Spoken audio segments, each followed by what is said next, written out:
Aujourd'hui, j'ai choisi comme thème le pouvoir de l'imagination.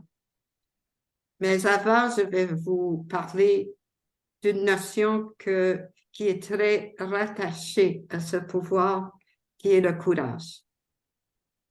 Le courage, c'est d'abandonner une vie qui ne reflète pas nos forces intérieures. C'est la décision de créer des réalités qui reflètent nos valeurs et nos aspirations. C'est de mettre de côté tout ce qui nous retient prisonniers de peur et de pensée qui minent notre existence et qui empêchent la lumière que nous sommes de briller à l'intérieur de nous et pour les autres. L'opposé du courage n'est pas la lâcheté. L'opposé, c'est de se conformer silencieusement à la peur, étouffant notre liberté d'expression et tout le bien que l'Esprit divin a comme intention pour nous. Souvent, en tant qu'être humain, on aimerait pouvoir suivre une recette magique qui produira les effets voulus. Début janvier, les gens sont pleins de bonnes intentions, mais fin janvier, déjà, on sent un relâchement. Je l'ai vécu même plusieurs fois, mais un jour, j'ai décidé autrement. Avec détermination, persistance et autocorrection de ma façon de faire, je me suis retrouvée sur la route de libération avec comme compagnon les 12 pouvoirs. Ces pouvoirs mis à notre disposition par le fait que nous sommes des créations du Tout-Puissant, à l'image de Dieu, et que nous avons la possibilité d'être la ressemblance du Christ Jésus, un modèle à suivre. Je suis Dieu en devenir. Le Christ est mon modèle. Alors, pour l'imagination, c'est la capacité de former une image dans l'esprit d'un bienfait voulu, de garder cette image à l'avant-plan et développer cette image, cette idée centrale, en lui donnant libre cours d'expression d'une façon continue et assidue.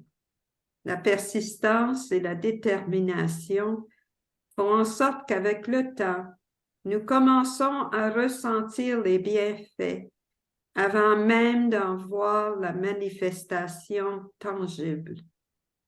Le pouvoir de l'imagination nous permet de réécrire notre passé, ainsi de créer un avenir prometteur.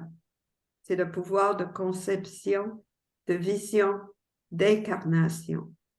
Le pouvoir de concevoir ce qui nous tient à cœur, de lui donner forme et de l'incarner avec acharnement.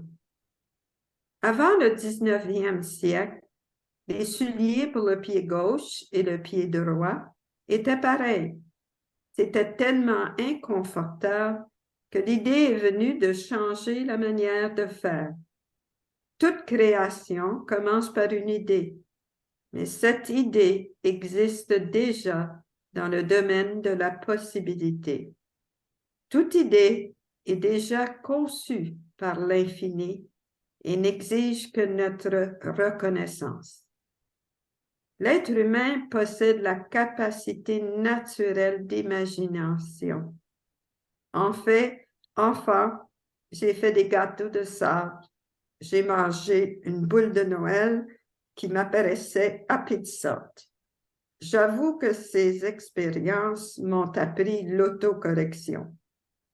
Ma carrière de professeur a débuté au primaire dans le sous-sol de la maison où j'enseignais à haute voix à un groupe d'étudiants imaginaires.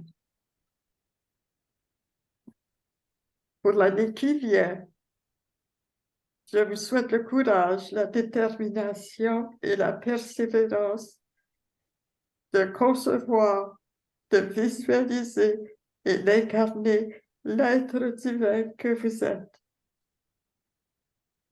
afin que la lumière de Dieu en vous soit un rappel à tous qu'ils sont aussi des êtres divins.